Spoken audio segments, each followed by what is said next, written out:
The sun was already high above Brooksville when Eli Turner pushed open the wide garage door of Harris & Sons Auto Repair. The hinges groaned in protest, and the flood of light illuminated every floating dust mote in the air. Inside, the air was thick with the familiar sense of motor oil, gasoline, and the faint metallic tang of steel. For Eli, these smells weren't unpleasant, they were home. The little garage had been his life since he was 12, when his father started teaching him the difference between a carburetor and a crankshaft, how to listen to an engine the way a doctor listened to a heartbeat, how to see in his mind the mechanical dance of pistons, valves, and gears.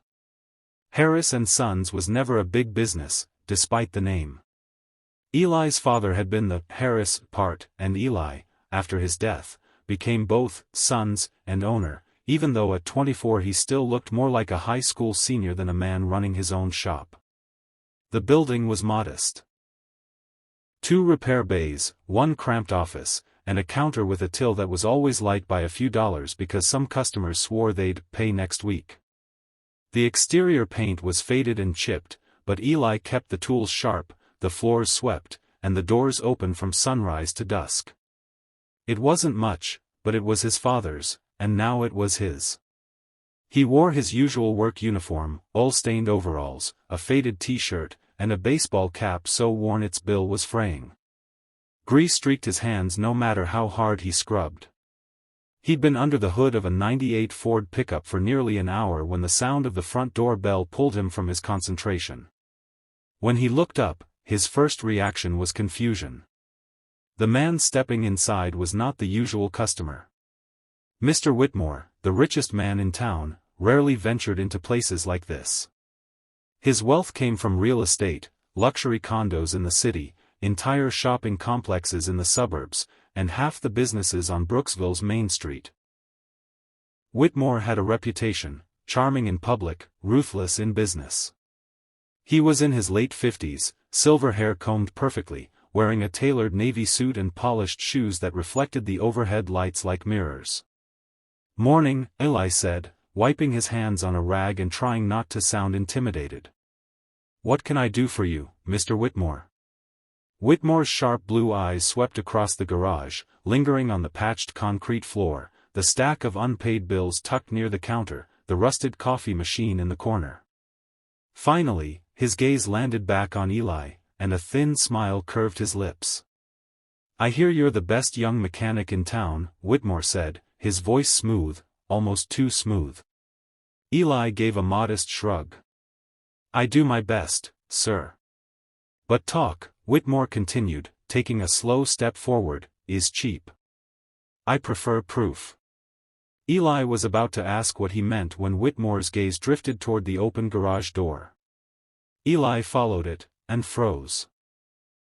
Parked outside, gleaming like a black diamond in the sun, was a 1964 Aston Martin DB5. The sight of it made Eli's breath catch. He had only seen one in person once, years ago, at a car show he couldn't afford to attend but had snuck into anyway. This one was immaculate, chrome shining, curves perfect, the kind of car that belonged in a collector's museum, not on the streets of Brooksville. "That's mine," Whitmore said casually, as if he were talking about a lawnmower. "She's been acting up. None of the big city shops could figure it out. I thought I'd give you an audition." Eli's heart thumped hard.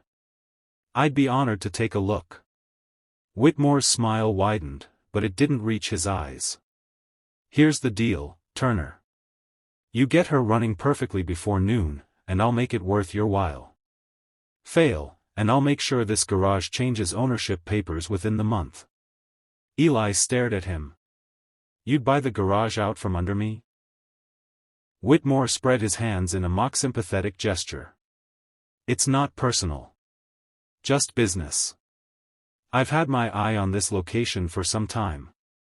Perfect spot for a new coffee chain. But I like giving people opportunities." His tone made the word opportunities sound like a trap. Eli's stomach churned. Losing the garage wasn't just about losing a job.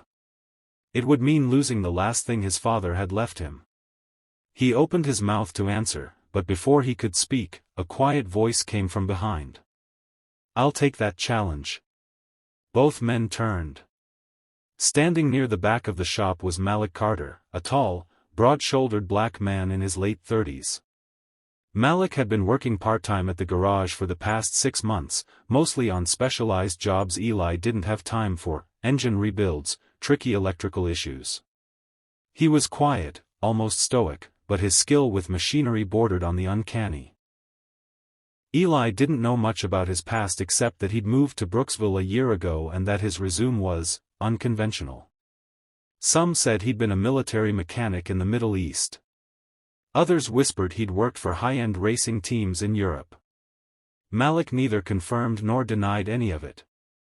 Whitmore turned to face him, his expression shifting to mild curiosity. "And you are?" "Malik Carter," he said simply, his voice deep and even.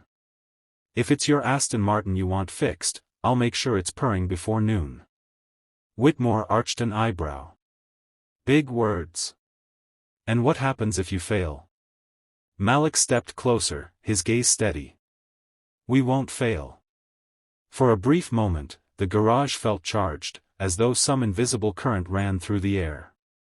Whitmore studied Malik, perhaps trying to size him up, then finally smirked. "All right, Mr. Carter. Let's see if you can back up that confidence." Malik turned to Eli. "Get the toolbox. We've got less than 3 hours." Eli didn't hesitate.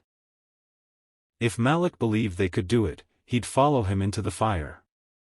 Malik approached the Aston Martin like a surgeon approaching a patient.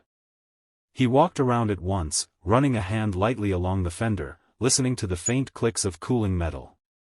He crouched by the tires, checked the undercarriage with a small flashlight, then popped the hood.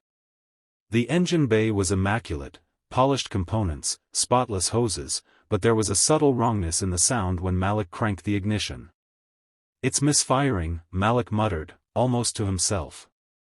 "But not from the usual suspects. Someone's been in here recently." Eli peered over his shoulder. "You think it's sabotage?" Malik didn't answer immediately. His hands moved with precision, disconnecting and reconnecting parts with fluid motions. "Maybe. Or maybe Whitmore's just had incompetent mechanics. Either way, we'll find out." As they worked, Eli noticed Whitmore watching from a few feet away, leaning casually against the garage wall as if he had all the time in the world. His phone buzzed several times, but he ignored it, eyes fixed on the 2 men under the hood. By 10:30, Malik had stripped half the ignition system and rerouted several wires. Eli kept pace, handing him tools, fetching replacement parts from the shelves, and occasionally catching Malik's brief nods of approval. The man was fast, faster than anyone Eli had ever seen, and meticulous. At one point, Eli glanced at Whitmore and caught the faintest flicker of surprise on his face, quickly replaced by his usual smugness. By 11:15, Malik reassembled the final components, closed the hood, and slid into the driver's seat. Eli stood to the side, heart pounding. The engine roared to life on the first turn of the key, smooth, powerful, the sound of perfection. Malik let it idle for a moment, then revved it twice. The garage filled with the deep, throaty growl of a machine reborn. Whitmore's eyes narrowed, but there was no denying what he'd just heard. He walked forward, ran a hand over the hood, then looked at Malik. "Not bad, Mr. Carter." "Not bad at all." Malik stepped out of the car, wiping his hands. "You said you'd make it worth our while." Whitmore smiled faintly. "I did. And I always keep my word." But something in that smile told Eli this wasn't over. Not by a long shot.